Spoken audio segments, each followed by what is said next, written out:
રાજકોટમાં તોલમાપ વિભાગના અધિકારી સામે હવે ગુનો નોંધાઈ શકે છે। સેન્ટી ઇલેક્ટ્રોનિક્સના માલિક હરિસિંગ સુચારિયા મીડિયા સામે આવ્યા છે। તોલમાપ અધિકારીએ કઈ રીતે લાંચ માંગી છે તેને લઈ પણ ખુલાસો કર્યો છે। તો મારી પાસે 25,000 રૂપિયા માંગ્યા હતા તે પ્રકારની વાત વેપારીએ કરી હતી। મારા સામાનને સીઝ કરવાની ધમકી આપી હતી તેવું પણ વેપારીએ નિવેદન આપ્યું છે। વધુમાં વેપારીએ જણાવ્યું કે વિવિધ બહાના બતાવી રૂપિયા ભરવા માટે દબાણ કર્યું હતું। મેં તો શું કહે સાહેબ, વેપારીને સમાધાન જોતું હોય, બીજી કઈ લપમાં પડવા માંગતા ન હોય, એમ એટલે 37,500 કવર બનાવીને મેં એને આપી દો। એટલી વારમાં પહોંચ બની ગઈ અને 12,000ની પહોંચ આપીને નીકળી ગયા। અને હું મારે થોડો કામ હતો, હું નીકળી ગયો। મારા બેરો પોતો મારા સાથે હતો ને થોડો તાવ જેવો હતો, હું નીકળી ગયો। એટલી વારમાં રામભાઈનો ફોન આવ્યો, ઘરસિંગ પતી ગયો?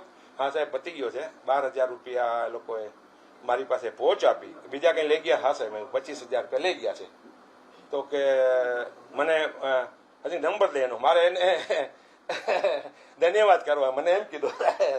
મેં કીધું ઠીક છે, મેં નંબર આપ્યો, મેં ભરાડભાઈનો નંબર આપ્યો। તો રામભાઈએ જે કંઈ કીધું હોય એની તો મને ખબર નથી, શું એને ઝડકાયું ને શું એને કીધું હશે।